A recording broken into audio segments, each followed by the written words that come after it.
This tutorial will show you how to customize your discipline form and establish the workflow for referring incidents. First, let's review what staff members see, then we'll look at how to customize it. By default, this menu is set to Discipline with a list of violations on the left. On the right is Minor, Moderate, or Severe, which you can remove if you want. Below is a list of consequences. At the bottom, there is a description for everyone to see, including the student and their parents. Finally, this area is for notes that only staff see. Staff can change this top menu for good behavior or other types of entries. Now, to customize this for your whole school, go to Setup, Discipline. Here are the 6 areas for discipline, good behavior, academic concerns, general concerns, health and hygiene, and parent contact. You can click the title of any section to rename it, like this. Click on any student behavior item on the left to edit it. You can move it up or down the list, or you can delete it.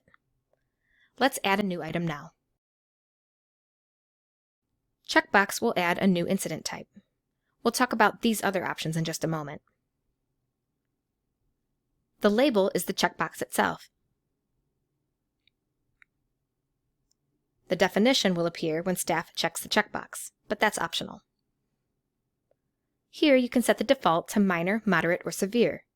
If you don't want this, scroll down to the bottom and uncheck this box. This is a section header. You can add them to organize your list. You can also insert small gaps like this one. Or you can insert an admin header. Anything below this header is seen only by admins, not teachers.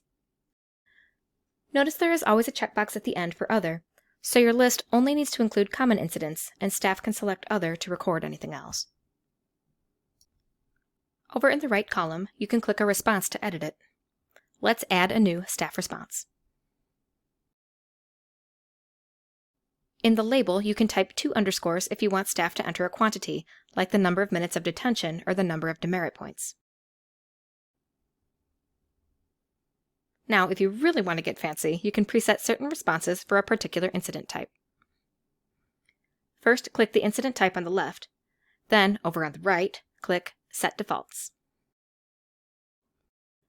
Check off any default responses, which can also include sending alerts to parents or students. Notice that the referral menu has a list of job titles. I'll show you how to customize that soon. Repeat these steps for each block, like good behavior and so on. At the bottom of the screen, select Require Teachers to use the above.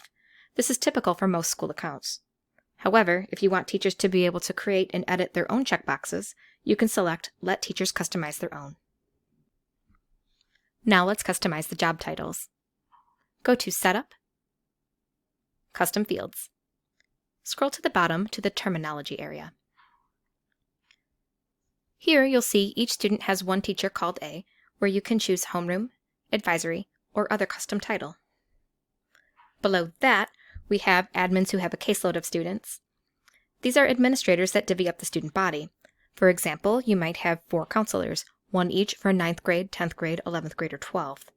Or you may have deans that split the caseload such that one dean has last names A to L and another M to Z. Below that are other admin titles that receive referrals, like the principal. These roles may receive referrals for all the students in the school, not split into caseloads. The next step is to set the job role for each staff member. Go to Staff, Edit Add.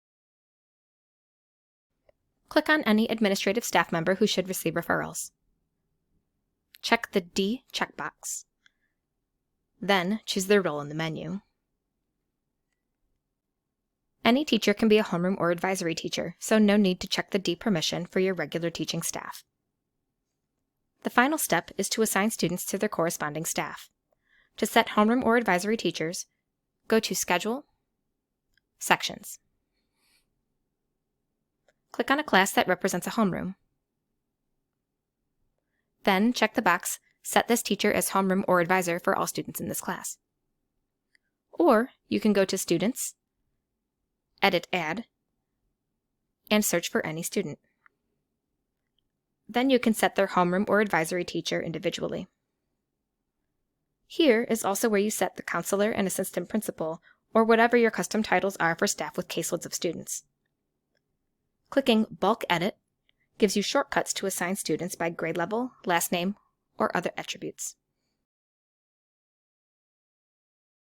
That concludes this tutorial. Please see our help guide for more details on discipline setup.